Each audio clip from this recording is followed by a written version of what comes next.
ఉత్తర ప్రత్యుత్తరములుగా కీర్తనలు 19 వచనం నుంచి వచనం చదువుకున్నాం. కీర్తనలు 19. ఆకాశములు దేవుని మహిమను వివరించుచున్నవి, అంతరిక్షము ఆయన చేతి పనిని ప్రచురపరుస్తున్నది.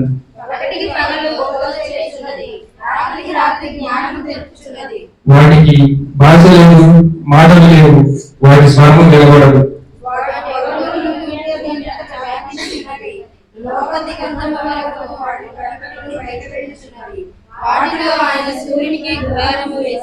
అతడు తన అంతఃపురంలో నుండి బయలుదేరు పెళ్లి కుమారుని వలె ఉన్నాడు. సూర్యుడు పరిగెత్తనుల్లసించినట్లు తన పదమునకు పరిగెత్తనుల్లసించుతున్నాడు.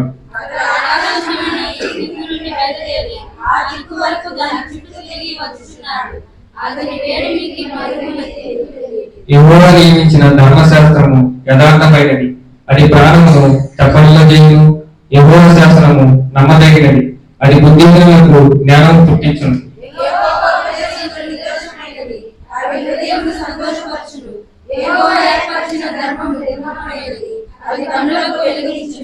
యెహోవా యందైన భయము పవిత్రమైనది, అది నిత్యము నిలుచును.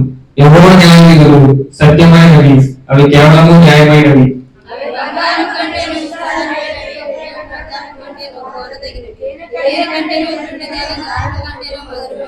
వాటి వలన నీ సేవకుడు హెచ్చరిక నందును, వాటిని గైకొనడం వలన గొప్ప లాభం కలుగును.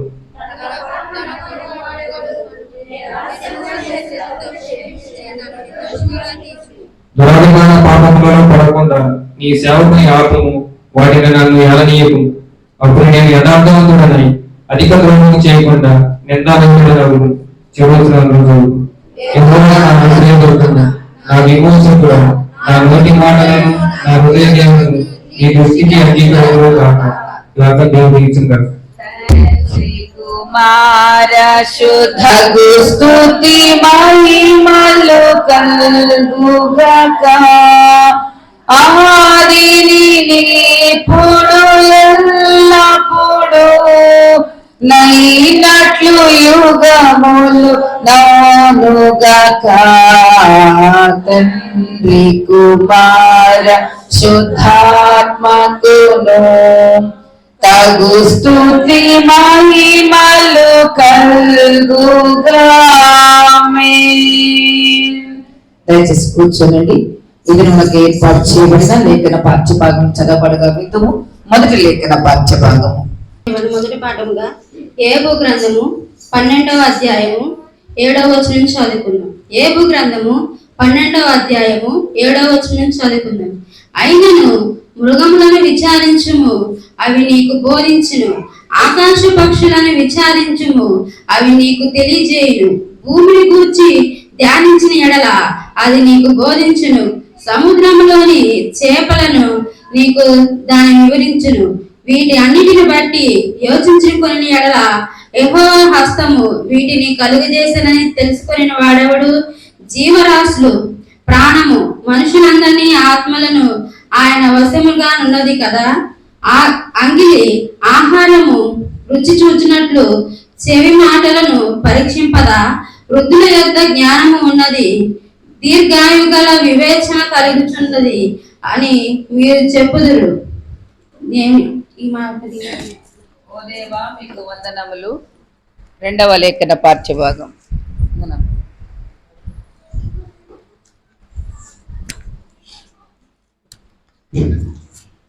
ఈ దినముకై ఏర్పాటు చేయబడిన రెండవ పాఠంగా యోహాను రాసిన ప్రకటన గ్రంథము 22వ అధ్యాయము 1 నుంచి 6 వచనములు.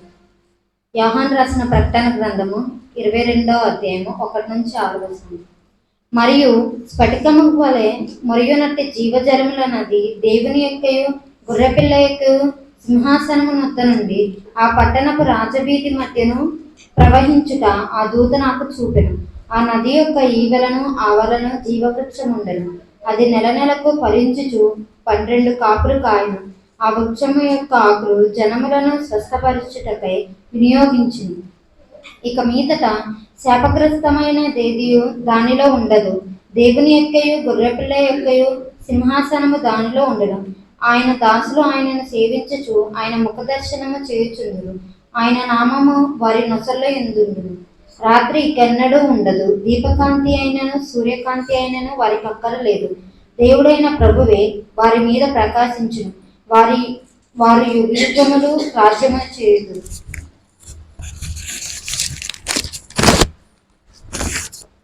మరియు ఆ దూత ఇలాగ నాతో చెప్పెను, ఈ మాటలు నమ్మకములను సత్యములనై ఉన్నవి. ఈ ప్రవక్తల ఆత్మలకు దేవుడగు ప్రభు త్వరలో సంభవింపవలసిన వాటిని తన దాసులకు చూపుటకై తన దూతను పంపెను. దేవుడు తన వాక్యం. లూకా సువార్త 12వ అధ్యాయము 24 నుంచి 34 వరకు చదువుకున్నాం. లూకా సువార్త 12వ అధ్యాయము 24 నుంచి చదువుకున్నాం. కాకుల సంగతి విచారించి చూడండి, అవి విత్తవు, కోయవు, వాటికి గరిసె లేదు, పొట్టు లేదు, అయినను దేవుడు వాటిని పోషించుచున్నాడు. మీరు పక్షుల కంటే ఎంతో శ్రేష్ఠులు. మరియు మీలో ఎవడు చింతించడం వలన తన ఎత్తును మోడెక్కువ చేసుకొనగలడు. కాబట్టి అన్నిటికంటే తక్కువైనవి మీ చేత కాకపోతే తక్కిన వాటిని గూర్చి మీరు చింతింపనేలా? పువ్వులు ఎలాగూ ఎదుగుచున్నవో ఆలోచించుడి. అవి కష్టపడవు, వడుకవు, అయినను తన సమస్త వైభవముతో కూడిన సొలొమోను సహితము వీటిలో ఒకదాని వలనైనను అలంకరింపబడలేదని మీతో చెప్పుచున్నాను. నేడు పొలములో ఉండి రేపు పోలిగా వేయబడు అడవి గడ్డిని దేవుడేలాగూ అలంకరించిన ఎడల అల్ప విశ్వాసులారా, మీకు మరి ఎంతో నిశ్చయముగా వస్త్రములనిచ్చును. ఏమి తిందుము, ఏమి త్రాగుదుము అని విచారింపకుడి, అనుమానము కలిగి ఉండకుడి. ఈ లోకపు జనులు వీటన్నింటినీ వెదకుదురు. ఇవి మీకు కావలసి ఉన్నవని మీ తండ్రికి తెలియను. మీరైతే ఆయన రాజ్యమును వెదకుడి, దానితో కూడా ఇవి మీకు అనుగ్రహింపబడును. చిన్న మంద భయపడుకుడి, మీకు రాజ్యము అనుగ్రహించుటకు మీ తండ్రికి ఇష్టమై ఉన్నది. మీకు కలిగిన వాటిని అమ్మి ధర్మము చేయుడి.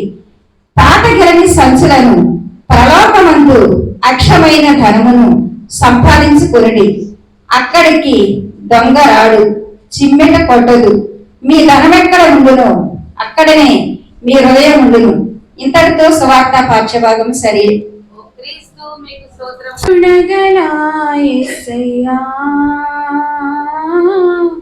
ఈ జీవితానికి నీవే చాలునయ్యా, కరుణగల యేసయ్యా. ఈ జీవితానికి నీవే చాలునయ్యా, నీ ప్రేమే చూపకపోతే నేనేమైపోదును.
వారంకు మీ అందరినీ ప్రేమతో ఆహ్వానిస్తూ ఉంటున్నాం.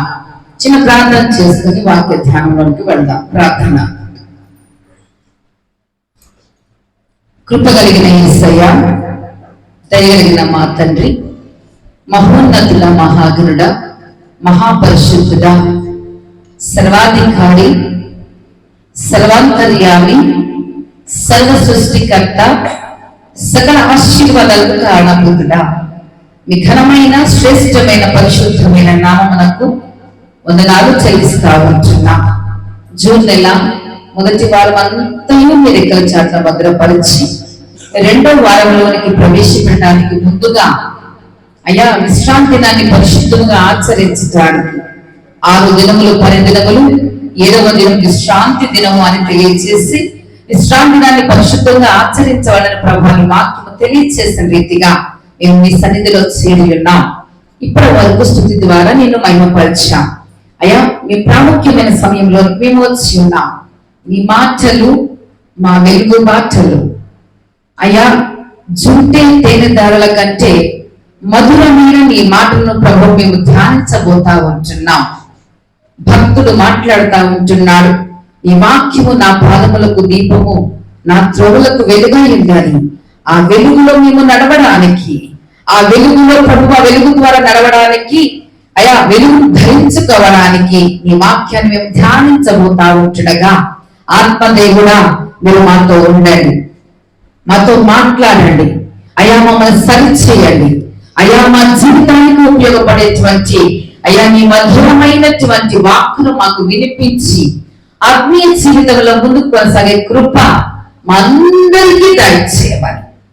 అయా ప్రభువా నీ పక్షంగా నిలబడుతున్న అల్పురాలను అయోగ్యురాలను అయ్యా నన్ను మీరు జ్ఞాపకం చేసుకొని సిలువ చాటున మరుగుపరిచి కావలసిన ఆత్మీయ జ్ఞానము దైవిక జ్ఞానం నడిపింపు సహాయం చేయమని యేసుక్రీస్తు నామమున ప్రార్థించి అడిగి వేడుకొచ్చున్నాము తండ్రి.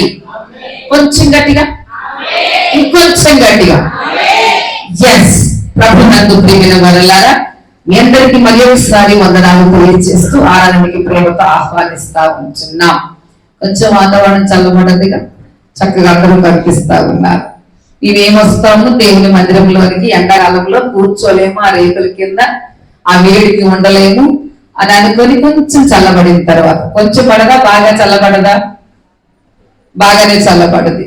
మన బాడీ కూడా చల్లబడదు. వాతావరణం కంటే ముందు మన బాడీ కూడా చల్లబడదు. దేవునికి మహిమ కలుగును గాక. ప్రభునందు ప్రియమైన వారలారా, ఎంతమంది వాక్యం వినడానికి వచ్చారు ఈ రోజు? గడిచిన వారం అంతా కూడా దేవుడు నన్ను వాక్యం ద్వారా బలపరిచాడు, దేవుడు నన్ను కాపాడాడు. ఈ వారం కూడా నేను ఆ వాక్యం ద్వారా బలపడడానికి దేవుని మందిరంలోనికి వచ్చాను. వాక్యం ద్వారా దేవునిలోకి నడవడానికి, దేవునితో నడవడానికి నేను వచ్చాను అన్నటువంటి వారు ఒకసారి గట్టిగా దేవునికి స్తోత్రం చెప్తే నేను వాక్యంలోకి వెళ్ళిపోతా. గట్టిగా గట్టిగా హల్లెలూయా! అదే ఉత్సాహంతో ఒక్క పల్ల పడుకుందామా? ఓకేనా? రైట్. హల్లెలూయా, స్తుతి మహిమ ఎల్లప్పుడూ దేవుని స్తుతించెదము. హల్లెలూయా, స్తుతి మహిమ ఎల్లప్పుడూ దేవుని స్తుతించెదము. హల్లెలూయా, హల్లెలూయా, హల్లెలూయా, హల్లెలూయా, హల్లెలూయా, హల్లెలూయా, హల్లెలూయా, స్తుతి మహిమ ఎల్లప్పుడూ. హల్లెలూయా, స్తుతి మహిమ ఎల్లప్పుడూ. వేలులు నీ వేలులు మరచిపోలేనయ్యా, వేలులు నీ వేలులు మరచిపోలేనయ్యా, నా ప్రాణము విరచిపోలేనయ్యా, నా ప్రాణము విరచిపోలేనయ్యా, వేలులు నీ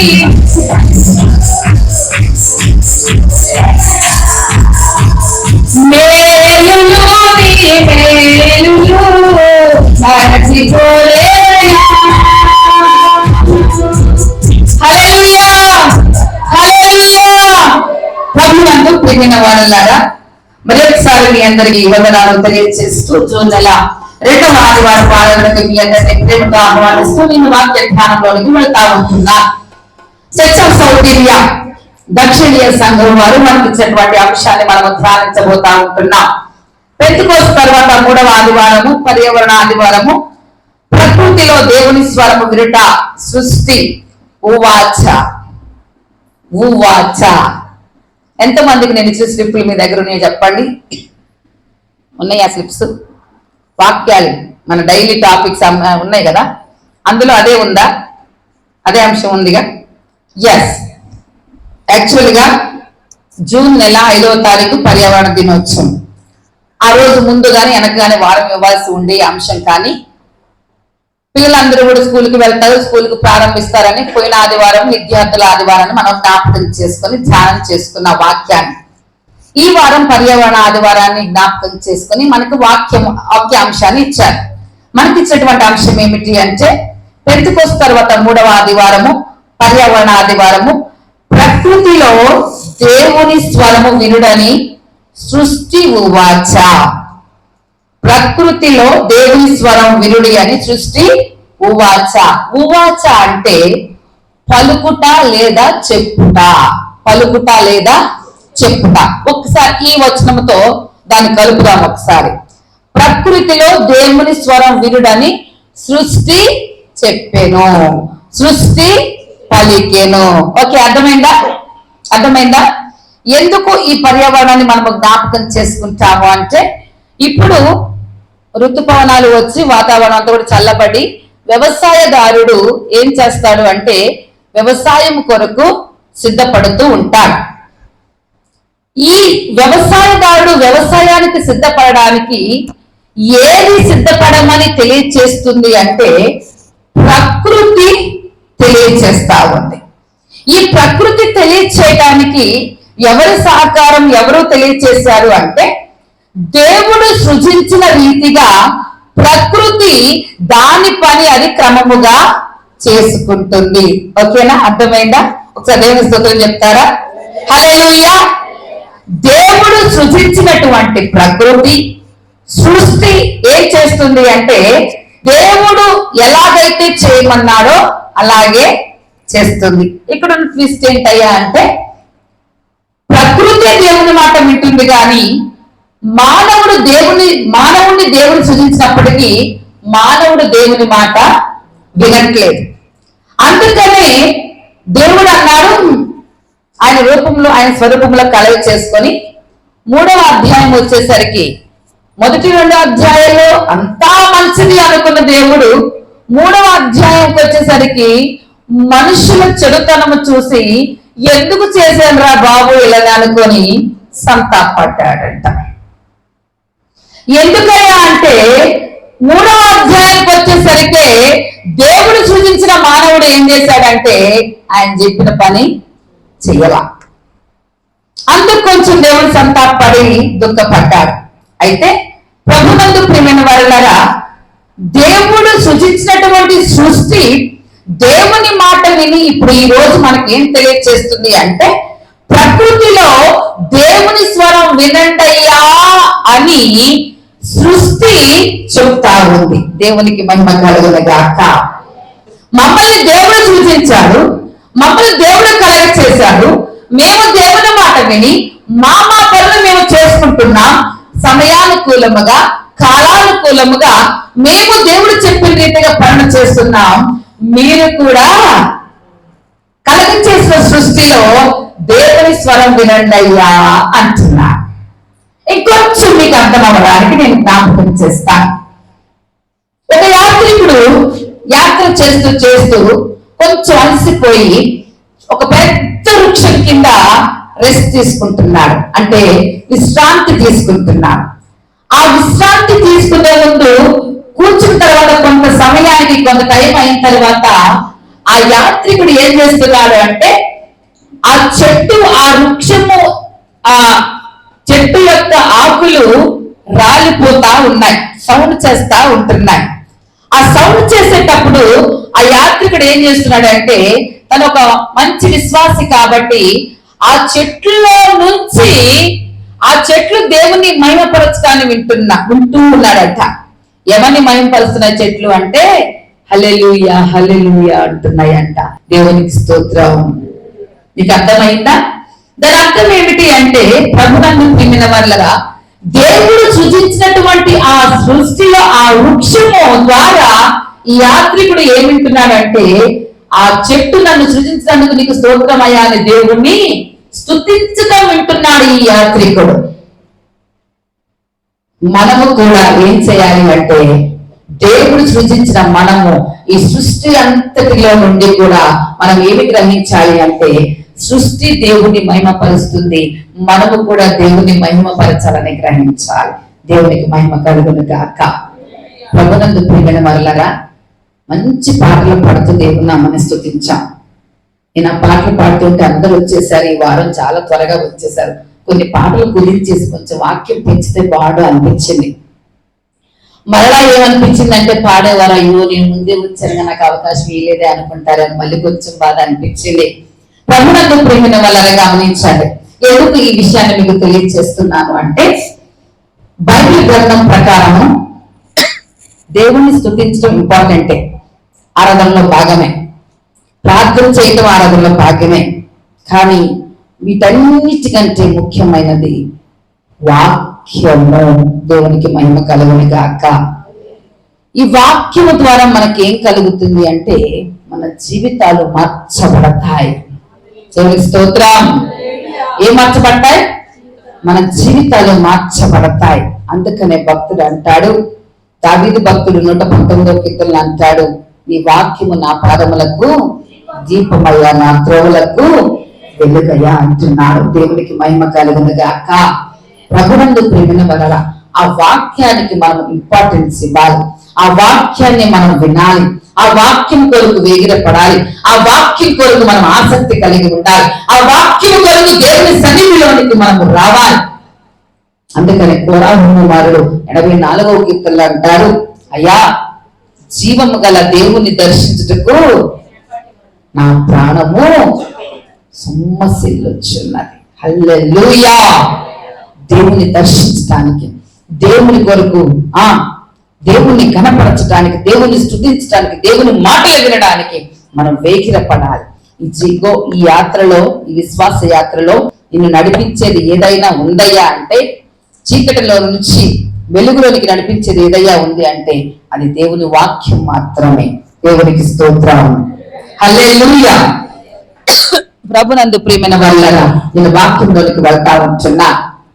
చదవనటువంటి లేఖన పాఠ్య భాగంలో మొదటిగా రెస్పాన్సివ్ రీడింగ్స్ లో 19వ దావీదు కీర్తనలో ఒకసారి మనము జ్ఞాపకం చేసుకున్నట్లయితే,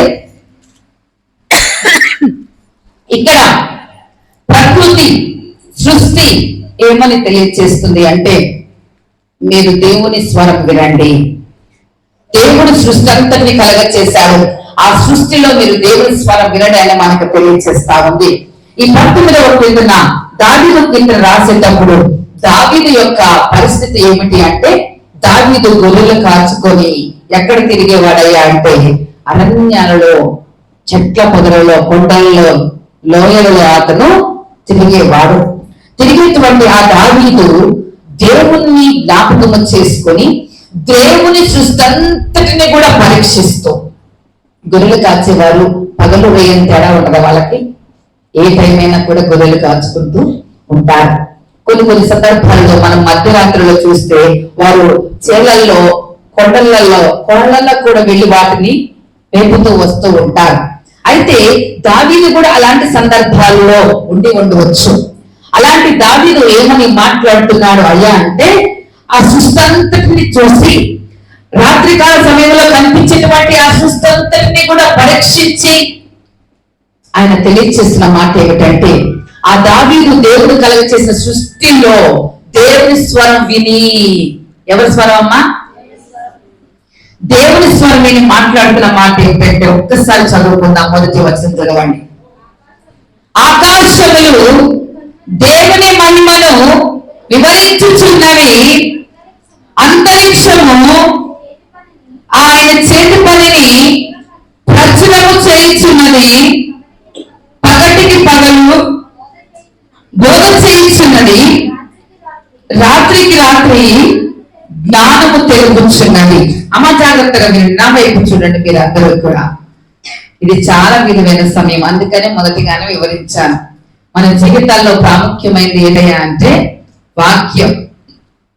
పాటలు కొందరే పాడతారు, వచ్చిన పాటలు కొంచెం ఇదైతే, అందరికి అన్ని పాటలు రావు కదా. అయితే ప్రార్థన కూడా అందరూ చేయడానికి సాహసం చేయరు, కానీ వాక్యం మాత్రం అందరూ వింటారా? వింటారా? ఒకసారి దేవుని స్తోత్రం చెప్తారా? నువ్వు చెప్పేదంతా ఏమైపోతావు, మేము వినమంటారా? వాక్యం వినేవారు గట్టి దేవుని స్తోత్రం చెప్పండి. హల్లెలూయా. ప్రభునందు ప్రియమైన జాగ్రత్తగా వినండి. మన అంశము ప్రకృతి ద్వారా మనం ఏం చేయాలి అంటే దేవుని స్వరాన్ని మనము వినాల. దావీదు తన గొర్రెలను మేపుతూ అనేక సందర్భాల్లో, అనేక పరిస్థితులలో పగలు రాత్రి ఏం చేశాడయ్యా అంటే దేవుని స్వరాన్ని విన్నాడు. విని ఏమి తెలియజేస్తున్నాడు అంటే, ఆకాశములు దేవుని మహిమపరుచుతున్నవంట. హల్లెలూయా. ఏ మహిమపరుస్తున్నాయి? ఆకాశాలు ఎవరు కలగ చేశారు? అవునా కదా? మొట్టమొదటిగా ప్రభునందు ప్రియమైన వారలారా, దేవుడు కలగ చేసింది బైబిల్ కాదు, ప్రకృతి. కలగ చేసినటువంటి ఆ ప్రకృతి ఏం చేస్తుంది అంటే, ఆకాశములు దేవుణ్ణి మహిమపరుచుతున్నవి, అంతరిక్షము ఆయన చేతి పనిని వివరించుచున్నది. దేవునికి స్తోత్రం. హల్లెలూయా. మరి నువ్వెప్పుడు మహిమపరుస్తావు దేవుణ్ణి? అయ్యా, ఈ వారం అంతా కూడా నన్ను కాపాడావయ్యా. ఎన్ని కష్టాలు, ఎన్ని ఇబ్బందులు, ఎన్ని వేదనలు, ఎన్ని పరిస్థితులు, అనారోగ్యమైన పరిస్థితుల నుంచి నువ్వు కాపాడావయ్యా, నేను నిన్ను మహిమపరుస్తున్నానయ్యా అని దేవుని సన్నిధికి వచ్చి నువ్వు చెప్పగలిగావా? దావీదు ఎందులో దేవుని స్వరం వింటున్నాడు అంటే, దేవుడు కలగ చేసినటువంటి సృష్టిలో నుంచి దేవుని స్వరం వింటున్నాడు. ఆ సృష్టి దేవుని మహిమపరుస్తుంది అని గ్రహించగలిగాడు. మనకు వినిపిస్తుందా? దయచేసి గమనించండి. పగలు అనేక రోదనలు, అనేక సౌండ్స్ మధ్యలో మనకి ఏ ఏ చెట్లు కానీ అవి చేసే శబ్దం ఏమి వినిపించదు. రాత్రి మనం సైలెంట్ గా వినండి, ఆ ప్రకృతి ద్వారా వచ్చేటువంటి సౌండ్స్ అన్ని కూడా మనకి వినిపిస్తూ ఉంటాయి నిశ్శబ్దంగా ఉన్న సమయంలో.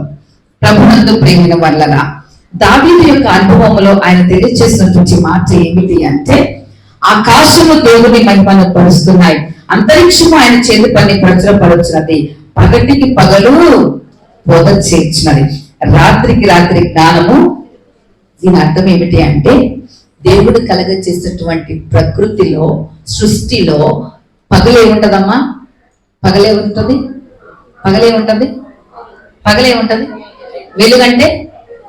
వెలుగంటే సూర్యుడు, రాత్రి అంటే చంద్రుడు.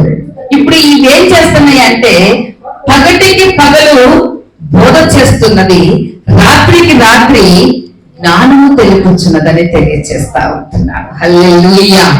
అంటే దేవుడు కలగ చేసినటువంటి సూర్యుడు ఆయన పని చేస్తా ఉంటున్నాడు, దేవుడు కలగ చేసినటువంటి చంద్రుడు ఆయన పని చేస్తున్నాడు. సూర్యుడు వచ్చి నైటుగా, చంద్రుడు వచ్చి పగలుండడా? ఎందుకున్నాడు? వాటి క్రమము అది కాదు. వాటి క్రమం ఏంటది? పగలు సూర్యుడు ఉండాలి, రాత్రి చంద్రుడు ఉండాలి. దేవునికి మహిమ కలుగును గాక. దీని అర్థం ఏమవుతుంది అంటే, వాటి పని అవి క్రమముగా, మన పని కూడా మనం క్రమముగా చేయాలి. దేవుడు ఇచ్చినటువంటి జీవితాన్ని క్రమముగా బ్రతకాలి, క్రమముగా జీవించాలి. అక్రమముగా జీవిస్తే దేవుడు అంటున్నాడు, అక్రమముగా జీవించు వారులారా నా యొద్ద నుండి అన్నడా లేదా? ప్రభునందు ప్రియమైన వాళ్ళని గమనించాలి. మనం కూడా ఏం చేయాలి అంటే, సృష్టి ఏ రీతిగా క్రమముగా ఈ జూన్ నెల రాగానే వాతావరణం అంతా కూడా చల్లబడి, మే నెల ముందు నెల కూడా భయంకరమైనటువంటి ఎండలు, జూన్ నెల రాగానే వాతావరణం అంతా కూడా చల్లబడి చక్కగా భూమిని ఏం చేస్తారంటే వ్యవసాయదారుడు సేద్యపరుచుకుంటూ ఉంటాడు. ఎందుకయ్యా అంటే, అప్పటి వరకు ఎండకి ఎండిపోయి భూమంతా కూడా ఏమవుతుంది అంటే బీటలు మారుతుంది, పగిలిపోతుంది, నెరలేస్తుంది, ఎక్కడికక్కడ ఇంత. అక్కడ వ్యవసాయదారుడు విత్తనం వేస్తాడా? వేస్తే అది ఫలిస్తుందా? ఫలించదు కదా. ఎప్పుడైతే దేవుడు వర్షాన్ని కురిపించాడో, ఆ భూమి మీద పడిందో, ఆ భూమి అంతా కూడా ఏం చేస్తుంది అంటే మెత్తబడుతుంది. ఏమవుతుంది? మెత్తబడుతుంది. ఆ మెత్తబడినటువంటి దానిలో వ్యవసాయదారుడు విత్తనం వేసుకొని అది పెరిగి పెద్దదై ఫలించి ఈ యొక్క వ్యవసాయదారుడు కూడా అంటే మన యొక్క ఆకలి అది తీరుస్తుంది. అయితే భూమి ఏం చేస్తుందంట? ఇక్కడ ప్రభునందు ప్రియమైన భూమి కూడా దాని పని అది చేస్తా ఉంది. దేవునికి మహిమ కలుగుగాక. మానవుని పని చెయ్యట్లా.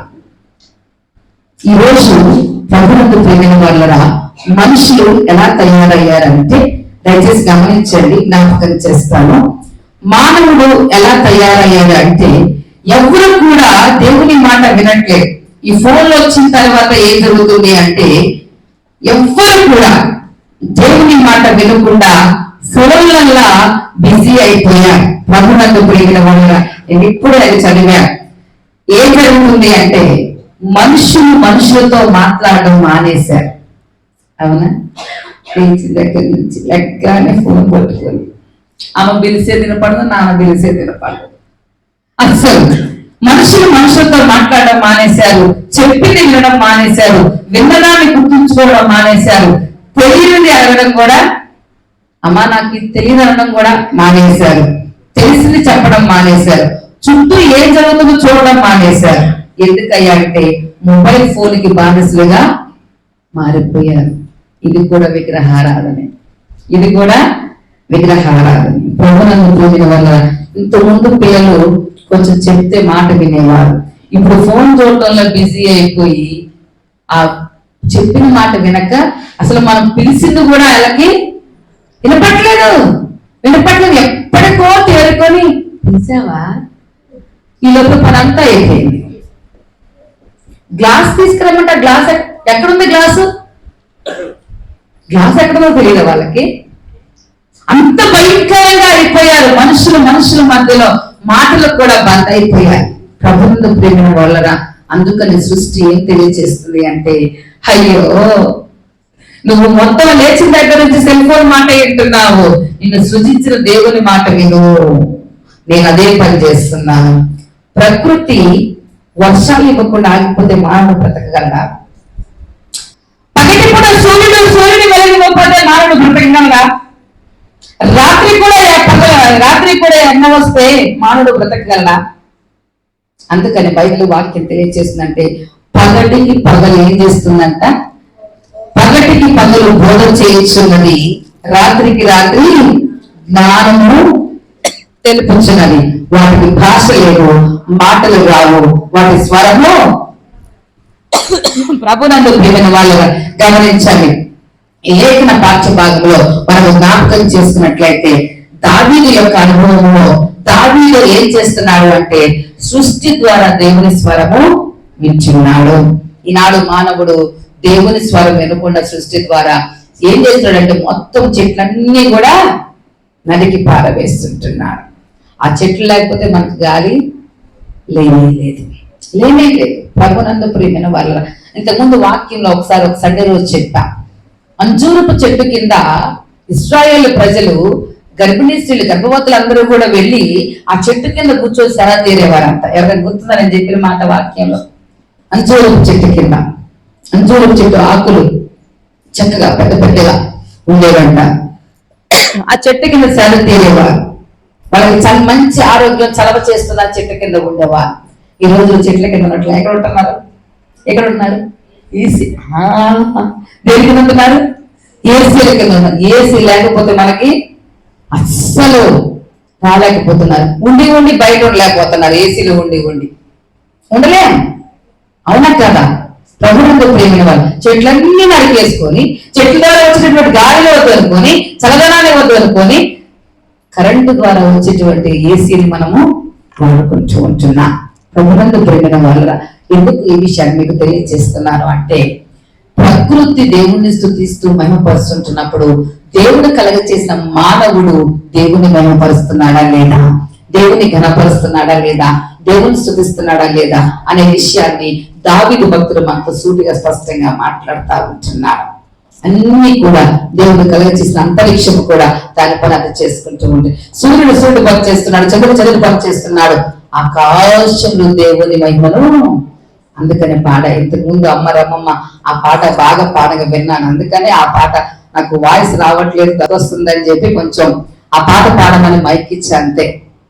ప్రభునందు ప్రేమ వాళ్ళ సర్వ సృష్టిలోని జీవరాశి అంతా ఏం చేస్తుందంట? నీరు మహిమనే హల్లెలూయా. ఎంత మంచి ఆ పదవో చూడండి.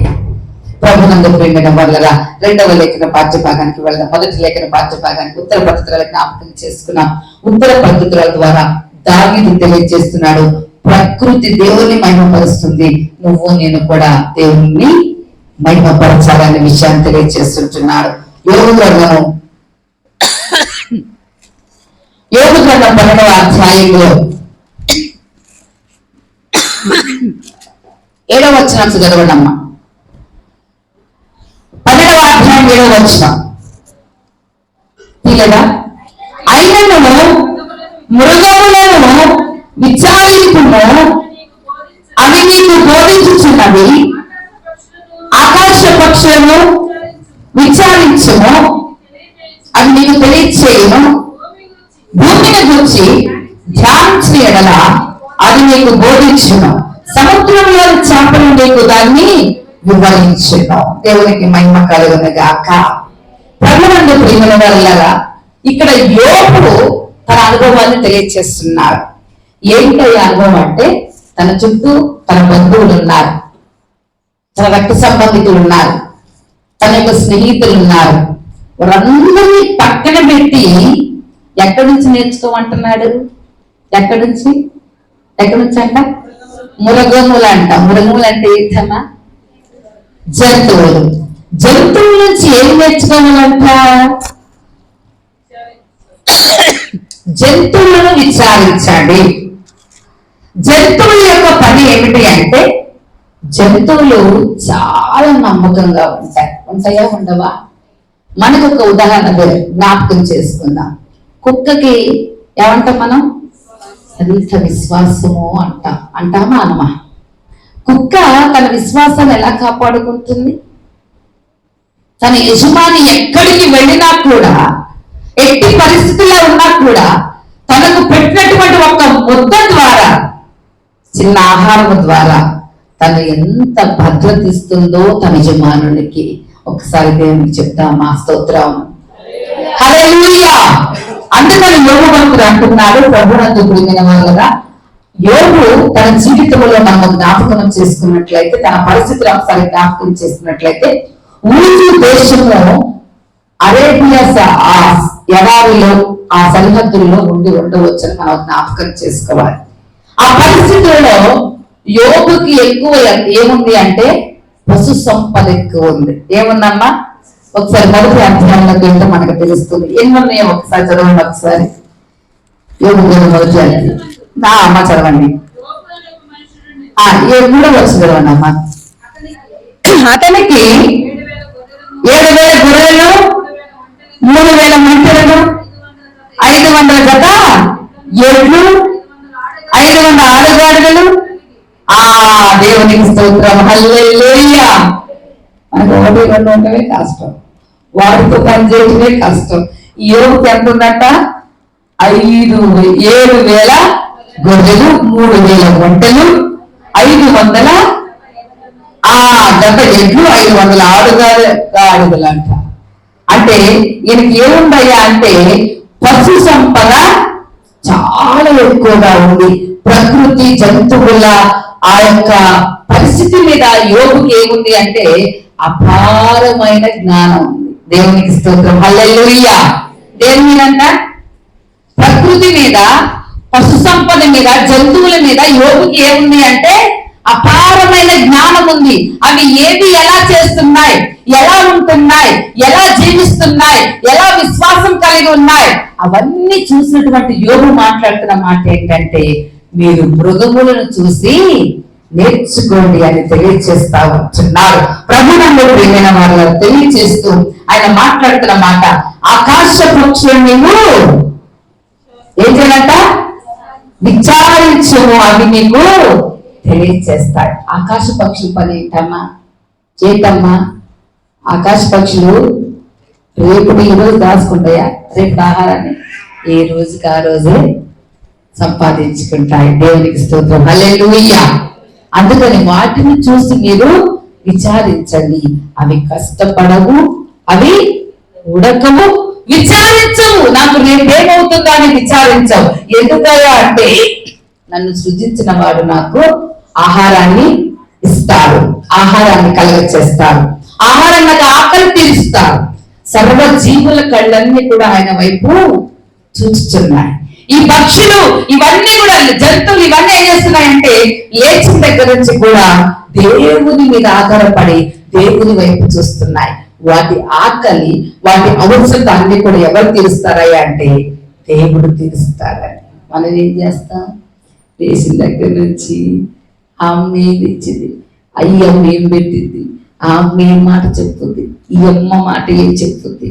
దేవుని వాక్యం తెలియజేస్తుంది ఏం చేస్తా? నీవు నీ దేవుడని యెహోవా మాట శ్రద్ధగా వినిన ఎడలా ఈ దీవెనలన్నీ కూడా నీకు ప్రాప్తించునుగాక. దేవునికి స్తోత్రం. ఎప్పుడంట? దేవుని మాట అంతేనా? అంతేనా? ద్వితీయోపదేశకాండం 28వ అధ్యాయములో మొదటి వచనములో ఉన్నటువంటి దీవెనలు, మొదటి అధ్యాయంలో 14 దగ్గర 11 వచనాల వరకు అన్ని దీవెనలే.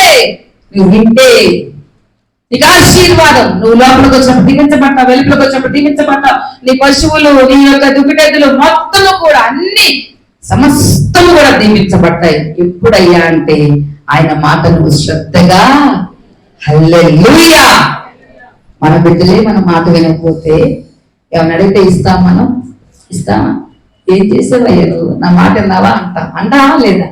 మరి దేవుడు అంటున్న మాట ఏమిటంటే, మీరు నా మాట విని ఎడలా అది కూడా శ్రద్ధగా విన్న ఎడల అని తెలియజేస్తా ఉంటున్నాడు. యోగు యొక్క అనుభవాన్ని తెలియజేస్తాడు. అంటున్న మాట ఏంటంటే భూమిని గురించి ధ్యానించండి. దేని గురించి అమ్మా? ఎందుకు ఆ మాట యోగు అన్నాడు అంటే భూమిని ఎంత బరువు పెడతాం మనం? పెట్టవా?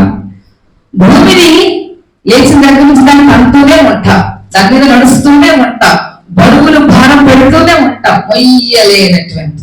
అయినా కూడా నేను మొయ్యలేను అంటదా? అందుకని యోగు అంటున్నాడు భూమిని చూసి మీరు ధ్యానించండి. ఎంత సహనము, ఎంత ఓర్పు. దేవునికి మహిమ కలుగును గాక. ప్రభునందు ప్రియమైన వారు గమనించండి. దీని ద్వారా యోగు మాట్లాడుతున్న మాట ఏంటంటే అవన్నీ కూడా ఏం చేశాయి అంటే 9వ వచనం ఒకసారి,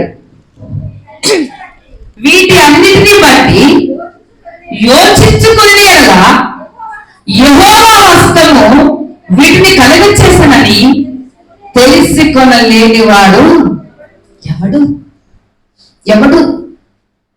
దాన్ని బట్టి మనం జ్ఞాపకం చేసుకోవాల్సింది ఏంటి అంటే సృష్టి అంతటిని, జంతువులన్నిటిని, ప్రకృతిని, వీటన్నిటిని చూసి మనం ఏం చేయాలంటే ఇవన్నీ సృజించింది దేవుడే కదా అనే జ్ఞానం మనకు వస్తుందా కదా? రావాలి అని యోగు చెప్తా ఉంటున్నాడు. ప్రభువుని ప్రేమైన వాళ్ళరా, యోగు చుట్టూ సంపద ఉంది, యోగు చుట్టూ స్నేహితులు ఉన్నారు, యోగు చుట్టూ బిడ్డలు ఉన్నారు. ఇవన్నీ ఉన్నా కూడా ఆయన జ్ఞానాన్ని ఎక్కడి నుంచి నేర్చుకుంటున్నాడంట? ఎక్కడి నుంచి నేర్చుకున్నాడమ్మా? జంతువుల నుంచి, మృగాల నుంచి నేర్చుకుంటున్నాడంట. హల్లెలూయా. మనం ఇక్కడ గార్డెన్ ఇచ్చినందుకు మన రెస్పాన్స్ ఎట్లుంటుంది చెప్పండి? రిప్లై ఎట్లుంటది? నువ్వే ఏమంటావు అమ్మా అంతే అంటారా? ఇంకో యాడ్ చేయరు? ఏం యాడ్ చేస్తారు చెప్పండి? నువ్వు కాదంటావా?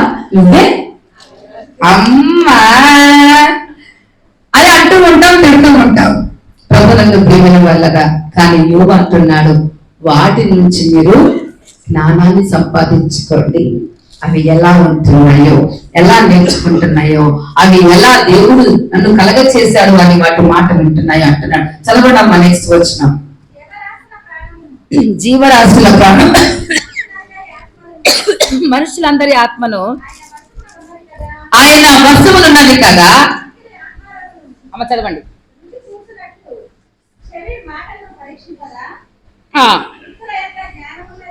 వృద్ధుల యొక్క జ్ఞానం ఉన్నది, దీర్ఘాయు వలన వివేచన కలుగుతున్నది అని మీరు చెప్పరు. దయచేసి గమనించండి. 10వ వచనంలో మాట్లాడుతున్న మాట జీవరాశుల ప్రాణమును మనుషులందరి ఆత్మలను ఆయన వశమునున్నవి కదా. హల్లెలూయా. జీవరాశుల ప్రాణం కూడా దేవుని చేతిలోనే ఉన్నది, మన యొక్క ప్రాణం కూడా ఆయన చేతిలో ఉన్నాయి. ఇప్పుడు జీవరాశులు దేవుని మాట విని దేవుని మాట ప్రకారం నడిచినప్పుడు మరి దేవుడు తన స్వరూపంలో కలగచేస్తున్న మానవుడు ఎందుకు మాట వినడం? దేవుని మాట మనం హెచ్చరిస్తున్న మాట ఏమిటంటే హలో జాగ్రత్తగా వినండి, జీవరాశుల ప్రాణం నా చేతిలోనే ఉంది, మీ ప్రాణం కూడా అమ్మ అని తెలియజేస్తా ఉంటున్నాడు. ప్రభు నన్ను ప్రేమైన వాళ్ళు తెలియజేస్తూ ఏం చేస్తుందంట? అన్ని ఆహారం రుచిని, అవునా? రుచి చూడాలంటే మనం ఏం చేస్తాం? అంగిలి కట్టించుకోవడం తీసేసి అంటించుకుంటాం. అది రుచి చూసినట్లు చెవి మాటలను పరీక్షించదా? వినదా చెవి? జాగ్రత్తగా వినదా? ప్రకటన గ్రంథంలో భక్తులు మాట్లాడతారు, చెవి గలవాడు. మరి నీకు ఏ మాట వినపడదో ఆ మాట, వినబడ్డ మాట కరెక్టేనా కాదా అని నువ్వు పరీక్షించవా? నీ చెవి పరీక్షించదా? ఎట్ట పడితే అట్ట అడ్డంగా నువ్వు ఆ మాట వినేసి చెవులో పడేసుకొని ఇష్టానుసారంగా మాట్లాడతావా? మరి అంగిలి రుచి చూసి తెలుసుకున్నప్పుడు తీపుదనం ఏంటో, చేదు ఏంటో నువ్వు తెలుసుకున్నప్పుడు చెవి ఏ మాట వింటుందో ఎందుకు పరీక్షించవు నీవు? ఇవన్నీ తెలియాలంటే నువ్వేం చేయాలి అంటే మృగములను చూచి విచారించు, ఆకాశ పక్షులను చూచి, అంతరిక్షాన్ని చూచి, జీవరాశులను చూసి, సముద్రంలో చేపలను చూచి నువ్వు జ్ఞానాన్ని నేర్చుకొని యోగు భక్తులు హెచ్చరిస్తా ఉంటున్నాడు. దేవునికి మహిమ కలుగును గాక. 2వ పాఠ్య భాగంలోకి వెళ్దాం. చూడండి ప్రకటన గ్రంథం 22వ అధ్యాయంలో మనకు తెలియచేసిన మాట ఏమిటి అంటే, ఇక్కడ ఏముందయ్యా అంటే అమ్మ చదవండి మొదట వచ్చు.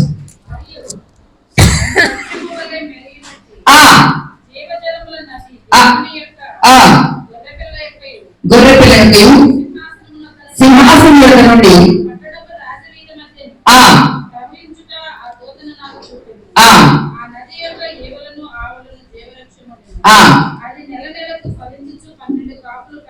కాయలు, ఆ వృక్షం యొక్క ఆకులు జనములను స్వస్థపరచుటకై చాలా చాలా చాలా చాలా. 2వ అధ్యాయంలో ప్రకృతి గురించి మనం తెలియజేసుకున్నప్పుడు, 22వ అధ్యాయంలో ప్రకృతి గురించి మనం తెలియజేసుకుంటున్నప్పుడు జాగ్రత్తగా వినండి. దేవుడు సృష్టించినటువంటి సృష్టిలో ఇది రాసింది ఎవరయ్యా అంటే యోహాను పద్మాసు ద్వీపంలో ఉండి రాస్తా ఉంటున్నాడు. ఈ దర్శనాన్ని రాస్తూ ఉంటున్నప్పుడు ఆయన తెలియజేసిన మాటల ప్రకారం ఒకసారి మనం జ్ఞాపకం చేసుకున్నట్లయితే, ఆది కాండంలో మనము ఒక తోటతో ప్రారంభమైనటువంటి ఆ యొక్క జీవితాన్ని మనం జ్ఞాపకం చేసుకోవచ్చు. ఏదేను తోట వృక్షాల గురించి ప్రారంభమైంది. ఇక్కడ ప్రకటన గ్రంథము కూడా చివరికి దేనితో ముగుస్తుందయ్యా అంటే అదే తోట వృక్షాలతోటి ముగిస్తా ఉంది. అక్కడ దేవుని సింహాసనం యొక్క ఏముంది అంట? జీవ వృక్షం ఉంది. 2వది జీవ నది అక్కడ ఉంది. దీని యొక్క ప్రత్యేకత ఏమిటి అని యోహాను మాట్లాడుతూ తెలియజేస్తా ఉంటున్నాడు అంటే, అమ్మా చక్కగా అంటే మేము చూసుకోండి, పెళ్ళిళ్ళు ఉన్నవారు అసలు పెళ్లి ఎవరైనా తెచ్చారా? అసలు పెళ్లి కంటే ముందు బైబిల్స్ ఎవరైనా తెచ్చారా? ముచ్చిన పల్లెలు మన అలవాటు ఏంటంటే బైబిల్ పట్టుకుని మందిరానికి రాదు, అందరు కాదు కొందరు. ఏంటయ్యా అంటే చర్చ్ లో మాకు బైబిల్స్ ఏర్పాటు చేశారుగా, మేము ఇంటి దగ్గర నుంచి చిన్న తీసుకురావాలి ఆ బైబిల్ అని చక్కగా లోపలికి వచ్చి ఆ టేబుల్ మీద ఉన్నటువంటి బైబిల్స్ అంటే క్రైస్తవులకు ఆ బైబిల్ చర్చిలో పెట్టింది. ఎవరైనా అన్నీళ్ళు వస్తే అక్కడ బైబిల్ ఉంటే వచ్చి ప్రార్థన చేసినప్పుడు చూసుకోండి. క్రైస్తవుల దగ్గర బైబిల్ తీసుకొని రాకుండా బైబిల్ కూడా పోయకుండా ఇంకా క్రైస్తవులు ఎట్ట అవుతారు? ఏమంటారు? మళ్ళా మన మాట చెప్పండి. మళ్ళా మన మాట అన్నారు అమ్మగారు అక్కడి నుంచి వచ్చారు, ఎక్కడ చెబుతున్నారు, మన సంఘంలో చెప్తున్నారుగా, వాళ్ళ గురించి వాళ్ళకి తెలియదు అనుకున్నారా? పెట్టాడు సతీష్ లైన్ మొత్తం పోతుంది అక్కడికి. ఎక్కడెక్కడ వాళ్ళు కూడా వింటారు. వింటారా? వాళ్ళు చేసేది అదే, వాళ్ళు చేసేదే నేను చెప్తున్నా. ప్రభుత్వం ప్రేమైన వాళ్ళ క్రైస్తవ విశ్వాసగా బైబిల్ కూడా మనం దేవుని మందిరానికి పట్టుకోలేకపోతే చెప్పలా, మానవుడు దేనిలో మునిగిపోయాడు? ఫోన్లో మునిగిపోయాడు. ఇప్పుడు ఏమంటున్నారు? బైబిల్ ఏదయ్యా అంటే ఏం చెప్తున్నారు? ఫోన్లో మన బైబిల్ అని చెప్తున్నారు. ఫోన్లో బైబిల్ కావాలి మనకి. వచ్చేద్దాం. ఇక్కడ జీవవృక్షం గురించి తెలియజేస్తూ అది ఎక్కడ ఉందయ్యా అంటే ఒకసారి చూద్దాం అమ్మా. వచ్చిన ఎక్కడ ఉందంట? దేవుని సింహాసనం మీద ఉంది అంట. ప్రభుత్వం ప్రేమ ఆ పట్టణపు రాజనీతిని మధ్యన ప్రవహించుట ఆ దూత నాకు చూపెను. ఆ నది యొక్క ఈవలను ఆవలను నదికి యువతల జీవవృక్షం ఉందంట. ఆ వృక్షం పని ఏంటయ్యా అంటే అది నెలకు ఫలించు 12 కాపులు. అమ్మ వినండి, సంవత్సరానికి ఎన్ని నెలలు? 12 నెలలు. ఈ జీవవృక్షం ఎప్పుడెప్పుడు కాస్తుందంట అంటే ఎన్ని నెలలు కాసింది? వద్దాం సందర్భం వచ్చి చెప్తున్నా. సంవత్సరానికి ఎన్ని వారాలు? 52. 52 వారాల్లో ఎంతమంది 52 వారాలు ప్రార్థనకు వచ్చారు? ఒకసారి చేతులంటారు చెప్పాలి. 52 వారాలు ఎంతమంది వచ్చారు?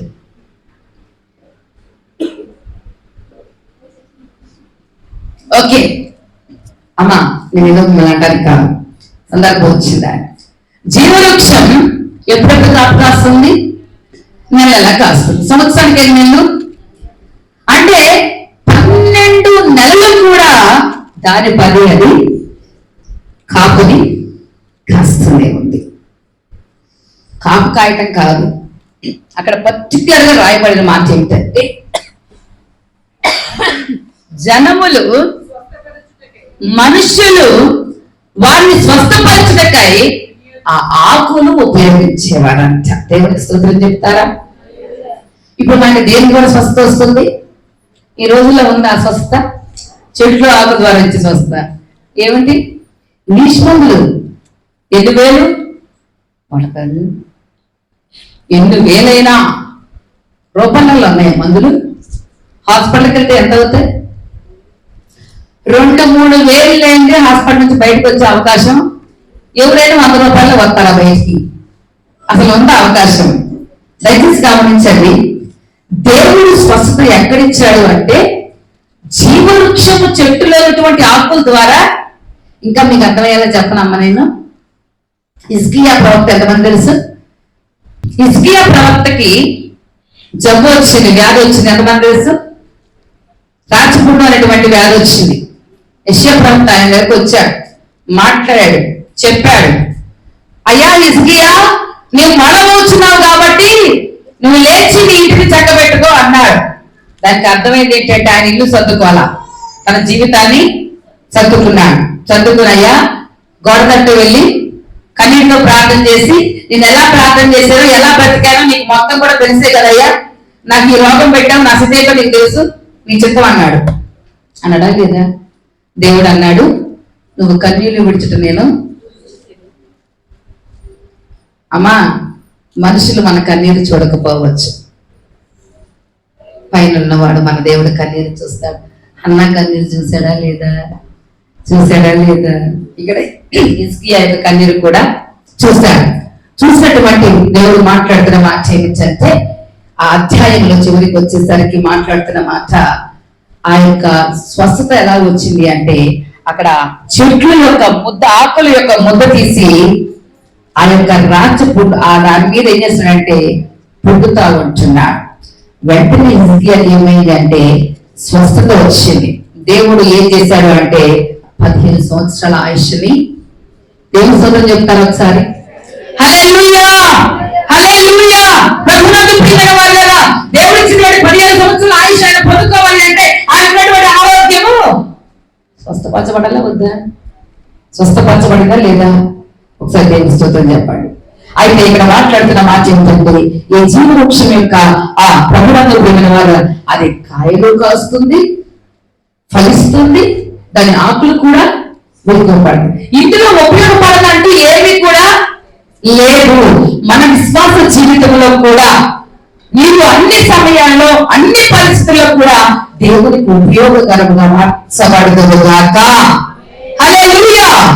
అలా మార్చబడాలి అంటే ఇదిగో 12 నెలలు ఎలా కాపు కాసిందో, నెలకి ఎలా కాపు కాసిందో, సంవత్సరంలో 52 వారాలు ఉంటే 52 వారాలు నువ్వు దేవుని సన్నిధిలో అటెండ్ అయితే, దేవుని సన్నిధికి వస్తే ఏ వాక్యం ద్వారా దేవుడితో మాట్లాడాడు, ఏ వాక్యం ద్వారా నువ్వు బలపడ్డావో నువ్వు చెప్పగలుగుతావు. దేవునికి మహిమ కలుగునుగాక.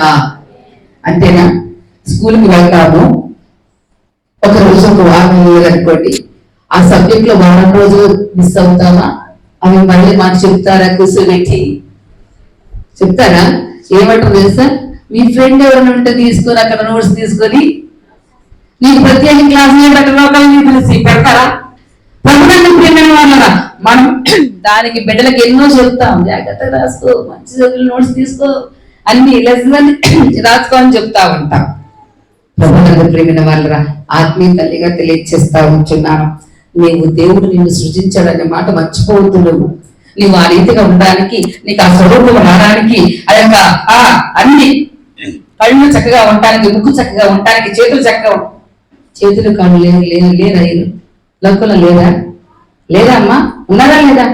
నీకు ఉన్నాయి అంటే అవి రావడానికి కారణము సృష్టికర్త అని మర్చిపోవద్దు. హల్లెలూయా. ఈనాడు ఏం చేస్తున్నాడంటే మానవుడు దేవుడు సృజించడన్న విషయం మర్చిపోయి ఆ యొక్క శరీరానికి ఎన్ని ప్రయత్నాలు దాన్ని ఏదో రకంగా ఇబ్బంది పెడుతూనే ఉన్నాడు. అడుగుతారా? లేజర్ ట్రీట్మెంట్ అంట, అదంట, ఇదంట, అవి పూజ చేయించుకోవడం అంట. ఇటు చేయించుకునేటప్పుడు ఎన్ని ప్రయత్నాలు, అటు దారం పెట్టాలటం, ఇటు దారం పెట్టాలనుకోవడం. దేవుడు ఇచ్చినాయి కదా, దాన్ని ఎందుకు క్రమం పెట్టుకోవాలని ప్రయత్నం చేస్తారు? అవి పెరగకుండా ఉంటాయా? మనం సరి చేసుకోవడం దాన్ని. చూడండి ఎన్ని ప్రయత్నాలు. దేవుడు తన స్వరూపంలో చేసుకుంటే ఈయన ఆయన చిత్తం కలగాలి, ఆయనగా ఆనందంగా ఉండాలని ఎన్ని ప్రయత్నాలు. యవనస్తులను చూస్తే ఉన్నారు ఈ రోజుల్లో యవనస్తులు. ఆ జుట్టు ఇచ్చింది దేవుడే కదా. ఆ జుట్టుని అటు మనిషి ఇటు మనిషి, అటు తిప్పి ఇటు తిప్పి. అమ్మో యవనస్తులు బాయ్స్ గురించి చెప్తున్నా, గర్ల్స్ గురించి చెప్పడానికి కూడా ఈ గర్ల్స్ ఏం చెప్తున్నా తెలుసమ్మా, చిన్నపిల్లలు కూడా ఇటు లాక్కోవడం ఇక్కడ ఈ లాక్కోవడం వల్ల ఏమొచ్చిందో మరి అమ్మనే నాకు లాగపడమని వచ్చిగా. ఎంత తెలివి తెలుసా, మాట్లాడుకుంటే వచ్చి అలాగే చేసుకుంటారు. ఇది ఎవరు కనపడాలా? ప్రభునందు ప్రియమైన వాళ్ళ అమ్మ. ఎందుకు చెప్తున్నాను అంటే మన కలగ చేసింది ఆయన, ఆ రూపం ఇచ్చింది ఆయన. ఆ రూపం ద్వారా దేవుని మహిమపరచు, నీకు మేలు కలుగుతుంది. హల్లెలూయా. నేను చూసుకుంటే దేవుని వాక్యం అంటారు, అందము మోసకరము సువర్యము యెహోవా యందు భయభక్తులు కలిగిన స్త్రీ కొనియాడబడును. దేవునికి స్తోత్రం. హల్లెలూయా. దేవుడి విషయం గురించి మనం జ్ఞాపకం చేసుకుంటూ ప్రభు నన్ను ప్రియమైన వాళ్ళు గమనించి మాట్లాడుకున్న మాట ఏమిటంటే మనకి స్వస్థత కలుగుతుంది. ఏం కలుగుతుందమ్మా? స్వస్థత కలుగుతుంది. మూడవ ఆ సువార్త లేఖన పాఠ్యభాగంలోకి వెళ్దాం. దయచేసి గమనించండి. సువార్త లేఖన పాఠ్యభాగంలో ప్రభునందు ప్రియమైన లూకా సువార్త 12వ అధ్యాయం 24వ వచనం నుంచి 34వ వచనం వరకు ఒకసారి జ్ఞాపకం చేసుకుంటే ఇక్కడ మాట్లాడుతున్న మాట ఏమిటంటే అమ్మ జాగ్రత్తగా వినండి. కాకులను చూడండి. ఏం చూడాలంటామా? చదువుతారా వచనం అది? కాకుల సంగతి విచారించి చూడుడి, అవి విత్తవు కోయలు, వాటికి గెలిసలేదు, కొట్టు లేదు, అయినను దేవుడు వాటిని పోషించున్నాడు. మీరు పక్షుల కంటే ఎంతో శ్రేష్ఠులు. హల్లెలూయా. కాకులను తీసుకొచ్చాడు ఇక్కడికి. కాకి పాత నిబంధన గ్రంథం ప్రకారము అది అపవిత్రమైనది. అమ్మ జాగ్రత్తగా వినండి. కాకి పాత నిబంధన గ్రంథం ప్రకారం అది అపవిత్రమైనది. అపవిత్రమైన దాన్ని కూడా దేవుడు పోషిస్తుంటున్నాడు. అదేమి చూపిస్తుంది తెలుసా? ఈ ఆహారాన్ని తీసుకెళ్ళి ఏం చేసింది? అనేక వాటికి పెట్టింది. అన్ని కలిసి ఆ ఆహారాన్ని తింటాయి.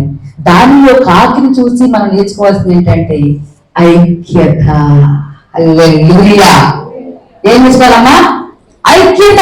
ప్రభువుని ప్రేమిన వాళ్ళ ధర్మశాస్త్రం ప్రకారం కాకి అపవిత్రమైన పక్షి అయితే సమాజం ధృవీకరించే కాకిని కూడా దేవుడు పోషిస్తూ ఉంటే కాకిని ఎవరి దగ్గర రమ్మంటారా? కాకి రాజుని ఏమంటారు? సమాజం మొత్తం కూడా దాన్ని తీసివేస్తూ ధృవీకరిస్తా ఉంది. అలాంటి దాన్ని కూడా దేవుడు ఏం చేస్తున్నాడంట?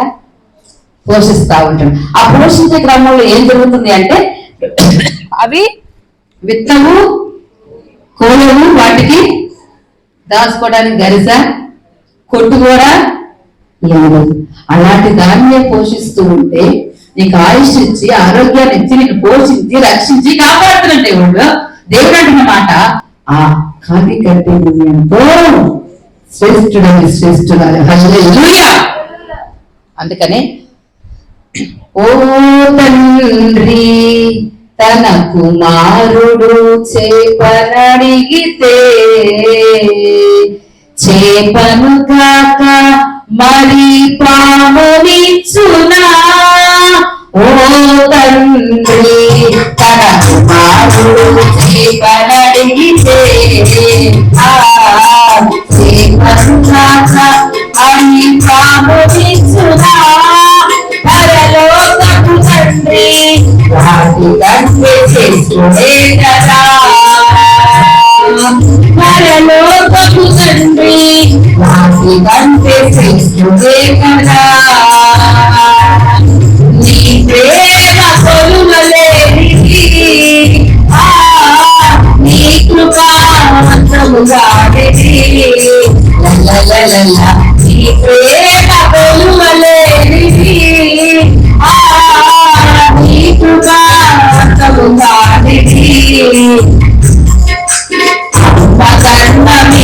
యేసయ్యా అన్న కన్న మిన్నవో యేసయ్యా అన్న కన్న మిన్నవో నాన్న కన్న మిన్నవో యేసయ్యా హల్లెలూయా ప్రభువును పొందిన వాళ్ళు గమనించండి. ఈ యొక్క ఉదయకాల పరిశుద్ధాత్మ దేవుడు మనతో మాట్లాడుతున్నటువంటి మాటను మనం జ్ఞాపకం చేస్తున్నట్లయితే దేవుడు కలిగించేసినటువంటి ఆ పక్షులు ఏ రీతిగా వాటి యొక్క పోషణ వాటి గురించి ఆలోచించకుండా మాట్లాడుతున్న మాట వీళ్ళు ఎవరు చింతించడం తన ఎత్తు మూడు కూడా ఎక్కువ చేసుకోలేదు. కాబట్టి అన్నిటికంటే తక్కువైన నీచట కాకపోతే తగ్గిన వాటి గురించి మీరు చింతింపనైనా పువ్వులు ఎలా ఎదుగుతున్నాయి, పువ్వులు కొత్తనే లేవా, అబ్బా ఎంత అందంగా పూస్తాయో, అవి ఎలా ఎదుగుతున్నాయో ఆలోచించండి. అవి కష్టపడవు వడకవు, ఆయనను తన సమస్త వైభవంతో కూడిన సొలొమోను సైతం వీటిలో ఒకదాని వల్ల అలంకరింపబడలేదని మీతో చెప్పుచున్నా. నేను పొలంలో ఉండి రేపు పొలంలో వేయబడు అడవి గడ్డిని దేవుడు ఎలాగా అలంకరించడమా అటు విశ్వాసులారా మీకు మరి ఎంత నిశ్చయముగా వస్త్రములు ఇచ్చును ఏమితో ఏమి రాదు అని విచారించకండి. ప్రభునందు ప్రేమిన వాళ్ళరా, ఏమి తిన్నా ఏమి తాగినా ఇవన్నీ కూడా ఎవరిచ్చారు అంటే ప్రకృతి మనకి ఇచ్చింది. ప్రకృతి ద్వారా దేవుడు మనకు ఇచ్చాడనే విషయాన్ని మనం మర్చిపోవద్దు. మనముగా సంపాదించుకుంది, మనముగా తయారు చేసిన ఇక్కడ ఏమి కూడా లేనే లేదు. దేవుడు ఈ లోకంలో మనం పంపించాడు. పంపించిన తర్వాత మీరు ఈ లోకంలో బ్రతకండి అని సృష్టి తయారు చేసి ఇచ్చాడు. అవునంటారా కాదంటారా? దేవుని స్తోత్రం చెప్తామా? హల్లెలూయా. అలాంటప్పుడు నేను చేయవలసింది ఏంటయ్యా అంటే దేవుడు కలగచేసిన ఆ సృష్టిని మనం జ్ఞాపకం చేసుకొని మనం దాన్ని జాగ్రత్తగా కాపాడుకుంటే మనకేమిస్తాయి అంటే జీవవృక్షాలు ఏమిస్తాయి అంట, స్వస్థతనిస్తాయి. కాబట్టి వాటిని మనం కాపాడుకుంటూ ముందుకు కొనసాగాలి. ఈ సమయం ముందు ప్రోగ్రాం నేను ముగిస్తున్నాను. మొదటి ఉత్తర పద్ధతి లేఖన పాఠ్యం ద్వారా మనం నేర్చుకుంది ఏమిటంటే ఆకాశములు దేవుని మహిమను వివరించుతున్నాయి. మనము కూడా దేవుని మహిమను వివరించాలి అని భక్తులు మనకు తెలియజేస్తున్నారు. మొదటి లేఖన పాఠ్య భాగం ద్వారా పక్షులు జంతువులు భూమి మనకి ఏమి తెలియజేస్తున్నాయి అంటే జ్ఞానాన్ని బోధిస్తా ఉన్నాయి. ఏం బోధిస్తున్నాయి? వాటిని చూసి నేర్చుకోండి అని యోగం మాట్లాడుతున్నాడు. రెండవ లేఖన పాఠ్య భాగం ద్వారా నదులు వృక్షాలు మానవాళికి ఏమిస్తున్నాయి అంటే స్వస్థత కొరకు దేవుడు సృజించినటువంటి సృష్టి అని మనం మర్చిపోవద్దని తెలియజేస్తున్నాడు. మూడవ లేఖన పాఠ్య భాగం ద్వారా సృష్టిని పోషించే దేవుడు మనల్ని అంతకంటే ఎక్కువగా పోషిస్తూ మనల్ని ప్రేమిస్తున్నాడు అనే నువ్వు నేను మర్చిపోవద్దు. అటు కృప అనే పరిశుద్ధాత్మ దేవుడు మనకు అనుగ్రహించగాక. ఆమేన్. చిన్న ప్రార్థన. మహాపరిశుద్ధుల మహోన్నతురానికి వందనాలు స్తోత్రాలు. ఈ పర్యావరణ దినమందు ప్రభువా మాకు ఇచ్చినటువంటి అంశం ప్రకారము అయా ప్రకృతి దేవుని స్వరం వినవలనని ఉవాచ పలుకుచున్నది చెప్పుచున్నది అని ప్రభు మీరు తెలియజేశారు. నిజమే మీరు కలుగ చేసినటువంటి ఆకాశంలో నక్షత్రములు అంతరిక్షము అన్ని కూడా నేను మహిమపరుస్తూ ఉంటున్నాయి అయ్యా. ఆ రీతిగా నేను అయ్యా నువ్వు కలగ చేసినటువంటి మమ్మల్ని మేమందరం కూడా నిన్ను మహిమపరిచే వాక్యాలు మాకు దయచేయమని దావీదు భక్తులు తెలియజేశారు. అయ్యా నీకు స్తోత్రాలు. రెండవ లేఖన పాఠ్య మొదటి లేఖన యోగ గ్రంథం ద్వారా అయ్యా నేను నాకు తెలియజేసినటువంటి మాట అయ్యా జంతువులు పక్షుల ద్వారా జ్ఞానం కలుగుతుందని నేర్చుకున్నాను మీరు తెలియజేశారు. నీకు అయ్యా ప్రభు నీకు ప్రకటన గ్రంథం ద్వారా దేవుడు కలగచేసినటువంటి వృక్షాల ద్వారా స్వస్థ నదుల ద్వారా స్వస్థ అని అయ్యా నీ వాక్యం తెలియజేస్తా ఉంది. అయ్యా నీకు వందనాలు. సువార్త లేఖన పాఠ్య భాగం ద్వారా అయ్యా పక్షులు జంతువుల కంటే మానవుడు శ్రేష్ఠుడని ఆ విషయాన్ని మర్చిపోవద్దని మీరు మాకు తెలియజేశారు. ఈ విషయం ప్రతి ఒక్కరు కూడా జ్ఞాపకం చేసుకుని నేను స్తుతించి మహిమపరిచేటువంటి భాగ్యం అందరికీ దయచేయమని ఇతడు వారికి నీరు కట్టి ఫలింపచేయమని యేసుక్రీస్తును ప్రార్థించడానికి తండ్రి. ఆమేన్. అందరికీ వందనాలు. అందరికీ వందనాలు. దయచేసి గమనించండి. స్కూల్స్ కు వెళ్తున్నటువంటి విద్యార్థులందరూ కూడా పరిశుద్ధాత్మ దేవుడి విద్యా సంవత్సరంలో 2026-27 విద్యా సంవత్సరంలో దేవుడు మీకు తోడయ్యుండి సామెతల గ్రంథం 16వ అధ్యాయం 23వ వచనం ప్రకారం జ్ఞానుని నోటికి తెలివియు వారి పెదవులకు విద్య విస్తరింపచేయును అని సొలొమోను మహాజ్ఞాని సామెతల గ్రంథంలో తెలియజేస్తున్నాడు. అట్టి జ్ఞానము, అట్టి తెలివి, అట్టి విద్య పెదవులకు పరిశుద్ధాత్మ దేవుడు మీ బిడ్డలందరికీ కూడా విస్తరింపచేయనుగాక అని ఆత్మీయ తల్లిగా తెలియజేస్తా ఉంటున్నాను. మంచిగా పంపించండి. బిడ్డలందరూ కూడా ఈ విద్యా సంవత్సరంలో ఈ వారం అంతా కూడా సెలవు తీసుకున్నాం, కానీ వచ్చే వారం ఖచ్చితంగా వెళ్లాల్సిందే, వెళ్తారు కూడా. మా బాబుని కూడా ఈరోజు మధ్యాహ్నం పంపిస్తున్నాం, చిన్న బాబుని విజయవాడ హాస్టల్కి. కాబట్టి ఈ విద్యా సంవత్సరంలో అంతట్లో కూడా జాగ్రత్తగా చదువుకొని జాగ్రత్తగా విని లెసన్స్ అన్ని కూడా మిస్ అవ్వకుండా, హాస్టల్స్ లో ఎందుకు పెట్టామంటే ఇంటి దగ్గర సరిగ్గా వెళ్ళి హాస్టల్ అయితే వెళ్ళకుండా ఉండే అవకాశం ఉండదు. చక్కగా వెళ్ళి ప్రతిరోజు కూడా చెప్పినవన్నీ విని జ్ఞానాన్ని పెంచుకొని మంచిగా చదువుకొని పరీక్షల్లో మంచి జయాలు పరిశుద్ధాత్మ దేవుడు మీకు అనుగ్రహించాలని ఆత్మీయ తల్లిగా ఇప్పుడు కూడా ప్రార్థన చేస్తారనే విషయాన్ని తెలియజేస్తుంటున్నాం. అనారోగ్యంతో బాధపడిన వారి వరకు ప్రార్థన చేయండి, వారందరినీ కూడా దేవుడు స్వస్థపరచులాగున. అలాగే మరి 3 దినాలు కూడా ముచ్చిన పనిలో పెట్టినటువంటి ఆ 3 రోజులు కూడా పరిశుద్ధాత్మ దేవుడు తన యొక్క స్వాధీనంలోనికి తీసుకొని జరిగించినటువంటి కూడికలన్నీ కూడా బాగా జరిగాయి. ఫస్ట్ రోజు కొంచెం ఇబ్బంది ఎదురైంది, వర్షం పడింది, అయినా కూడా చర్చ్ లో పెట్టారు. చర్చ్ లో కూడా చర్చ్ నిండా జనం వచ్చి ఆరాధన జరిగింది. వాక్యాలు 300 వనాలు ఇచ్చారు. కరెంటు లేదు, వర్షం పడుతూనే ఉంది, అయినా కూడా 3 వర్తమానాలు విన్నారు. దేవునికి మహిమ కలుగును గాక.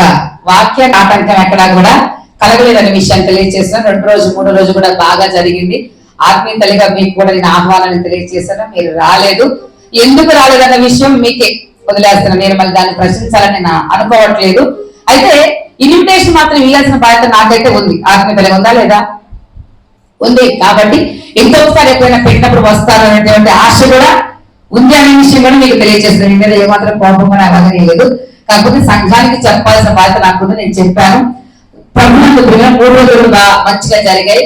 మీ అందరికి ఎలా జరిగినాయో తెలుసుకోవాలంటే యూట్యూబ్ లో లైవ్ ఉన్నది. ఇప్పటికి కూడా మీరు ఎప్పుడు చూడాలని కూడా 3 రోజులు ఉంటుంది. ఫస్ట్ రోజు వాక్యం అయితే పాటల వరకే ఉన్నది, మిగతా 2 రోజుల వాక్యం చివరి వరకు కూడా ఉంది. మీరు చూడవచ్చు, వీక్షించవచ్చు అనే విషయాన్ని మీ అందరికీ తెలియజేస్తున్నాను. ఆయన వాళ్ళ కొరకు ప్రార్థన చేయండి. మిగిలిన వరకు కూడా పరిశుద్ధాత్మ జరిగించలాగా అనేకులు మరి సహకరించేలాగా కూడా ప్రార్థన చేయవలసిందిగా ప్రభుత్వం తెలియజేస్తాము. ఇంకేమైనా